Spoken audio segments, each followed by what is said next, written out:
let's dive into something pretty wild today. We're looking at a business plan with a truly radical idea for computer security, one that challenges the very foundation of how our PCs work by just getting rid of a key part. Just think about that for a second. The idea here isn't about better locks or stronger firewalls. Nope. It's about making a computer that's fundamentally empty. What if the best way to protect your data was to use a machine that couldn't even store it to begin with? And this really hits on a problem we all face, whether we realize it or not. Your laptop, your desktop, your phone, it doesn't matter. The basic idea is the same. All our information has a permanent home on a physical device, and that makes the device a constant, juicy target. I mean, seriously, just picture it. All the digital pieces of your life are just sitting there on a hard drive or an SSD, just waiting. And that physical reality, the fact that your data lives somewhere, is exactly what makes it so vulnerable to theft, to viruses, you name it. So, okay, that's the problem. How do you solve it? Well, this business plan we're looking at proposes something unconventional. Instead of building a better fortress around the data, it suggests just getting rid of the fortress and the treasure inside completely. And here it is, straight from the source material. You can just feel the enthusiasm here, right? It's not just a vision for a computer with less storage. It's a vision for something completely 100% diskless. So what are we really talking about here? A diskless computer, at least according to this plan, is a machine that's been stripped of any ability to save information permanently. No hard drive, no solid-state drive, not even a CD drive. Zip, nada. This is the million-dollar question, isn't it? A computer with no storage sounds kind of useless, like a car with no engine. So how on earth would it actually function? Well, the way it's supposed to work is surprisingly simple, and it uses tech that's already out there. This comparison really lays it all out. A traditional PC is like a house. It stores everything permanently, from the operating system to all your files. But the diskless PC, it's more like a temporary workspace. It loads everything it needs from a USB stick, never saves a thing, and gets completely wiped clean every single time you shut it down. So let's walk through it. You'd plug in a special USB stick, turn the computer on, and the whole operating system would load directly into the computer's temporary memory, the RAM. You could browse the web, work on stuff, but the moment you power down, poof, it's all gone. A perfectly clean slate every time. Okay, so if you strip out all that storage, what are you even left with? Well, not much, actually, just the bare essentials. You've got the USB stick acting as the key, the RAM as your temporary desk, and then the parts you need for internet, video, and sound. That's pretty much the entire machine. And this right here, this is the whole philosophy in a nutshell. Security isn't about what's been added, it's about what has been intentionally, strategically taken away. Every single form of permanent storage is gone by design. You're basically eliminating the very place that hackers and viruses need to hide. And all of this leads to the biggest, boldest claim in the entire proposal. And it's a claim that's definitely going to get your attention. Yeah, 90%. In the world of cybersecurity, a number like that is, well, it's almost unheard of. It immediately makes you ask, where in the world does a figure like that come from? Well, here's the goal in the creator's own words: to ensure 90% PC protection from all forms of online attacks. It's an incredibly ambitious target, and the logic behind it all comes back to that one powerful idea: getting rid of the storage. And here's the logic, which is actually pretty clever. See, most malware is designed to be persistent. It needs to find a place to live on your hard drive so it can survive a reboot and keep doing its damage. But if you take away that home, well, the virus has nowhere to go.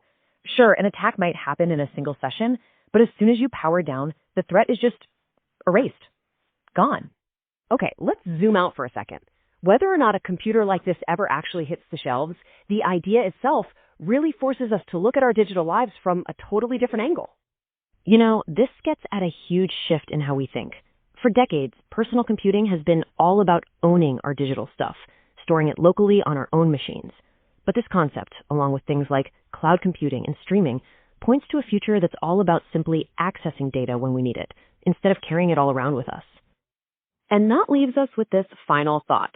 We spend so much time and energy adding complex layers of security, antivirus programs, firewalls, encryption, But maybe, just maybe, the most powerful form of protection isn't about adding more, but about taking something fundamental away. Could it be that the simplest design is also the most secure? Now that's a fascinating question to think about.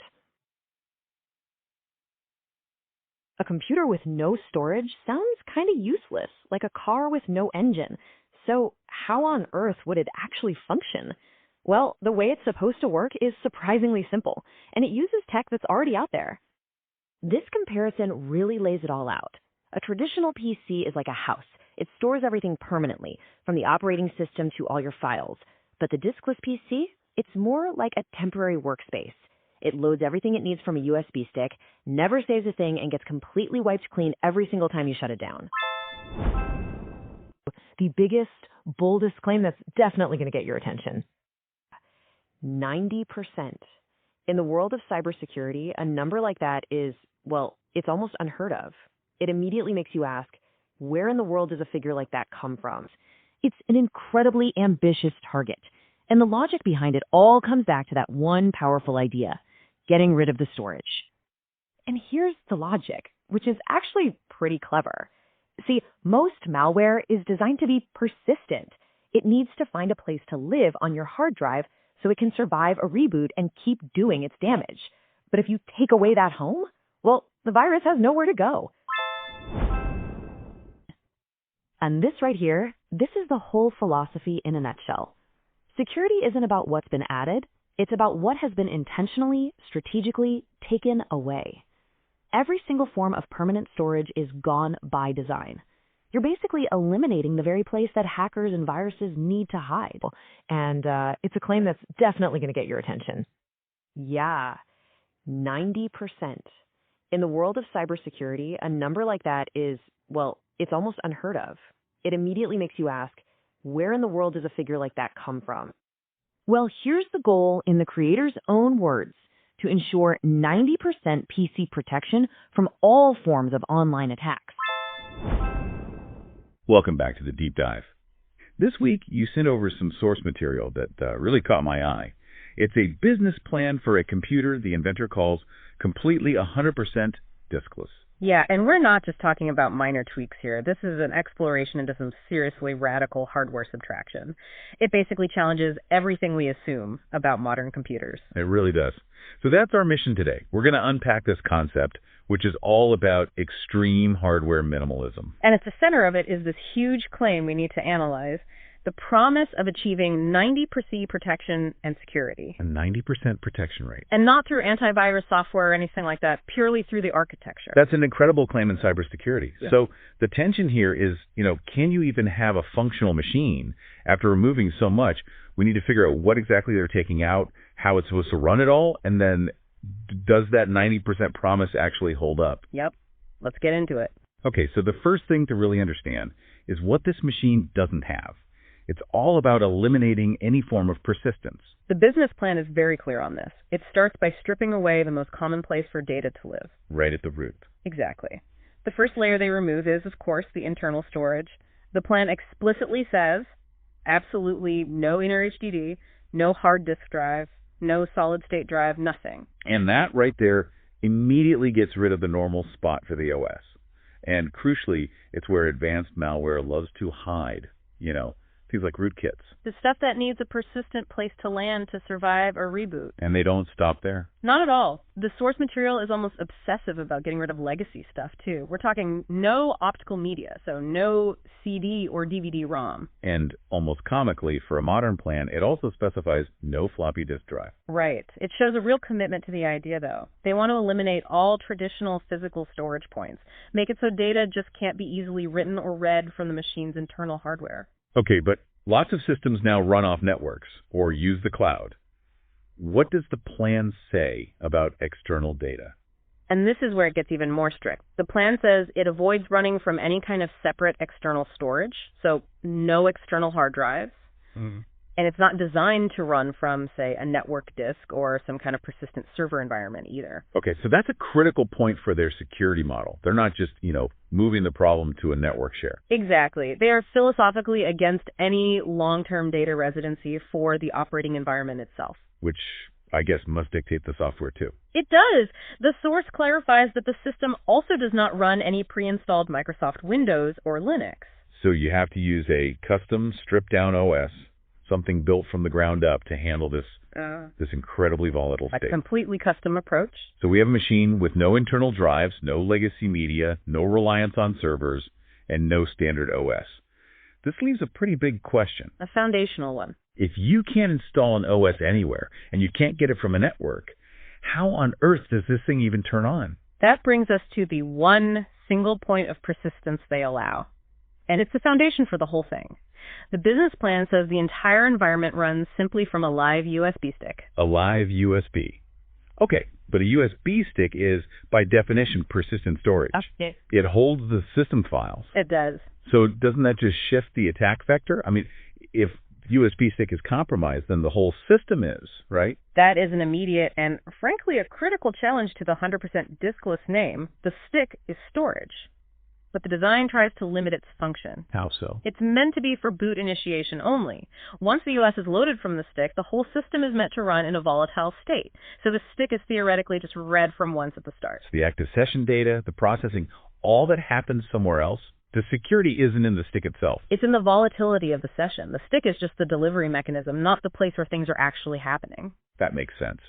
So the real operational environment has to be volatile, which means everything, all the system processes, must run out of RAM. Exactly. RAM becomes the computer's entire world. Every app, every file, every network packet. It all lives in volatile RAM. Ready to be just wiped away the second you cut the power. But just running from RAM doesn't quite explain how you handle modern high-speed networking and all that. And this. Yeah. This is where we get to the most unique, and I have to say the most baffling claim in the whole document. This is where it gets really interesting. The plan specifies that once you've booted from the USB, the system handles its network connection using a very strange combination of hardware. Go on. It says it leverages RAM and sound and graphics card alone. Okay, I have to stop you there. RAM, sure, that makes sense for buffers. But the graphics card and the sound card.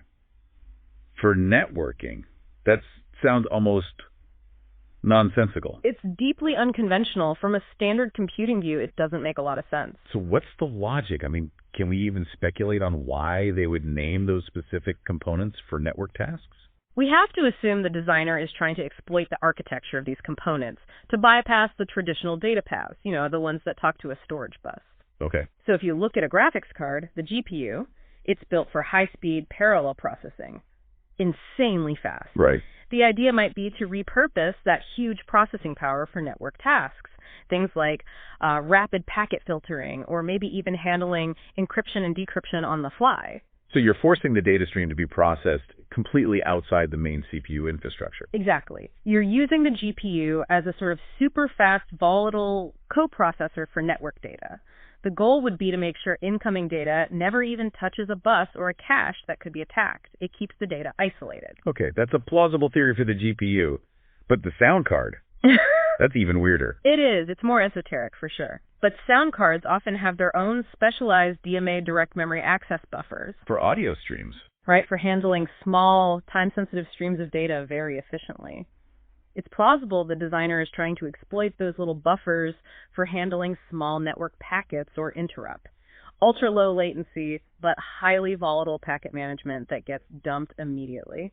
So in this model, the sound and graphics cards are basically being hijacked to act as high-speed, disposable cache managers for network data.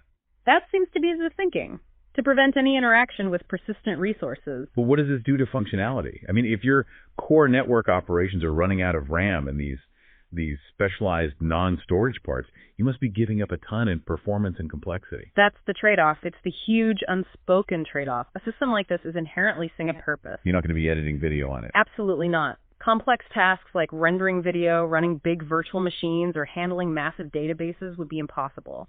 The data would overwhelm the RAM, or the session would just time out.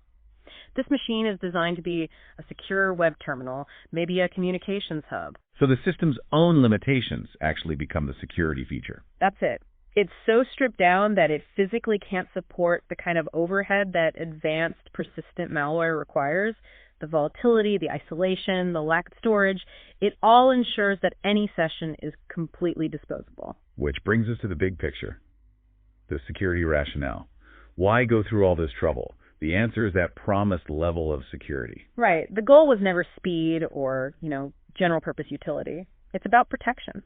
The plan clearly states the purpose is to ensure 90% PC protection and security. And they're specific about the threat, too. They say this protection covers all forms of online attacks. And we should probably treat that 90% claim less as a statistical guarantee and more as a theoretical maximum. It's what the designer believes this architecture makes possible. That's a good distinction for our listeners. It's an aspirational goal. And when you connect this architecture to modern threats, you can see their logic. You really can. Things like advanced persistent threats, state-sponsored malware, they all depend on one single thing. Persistence.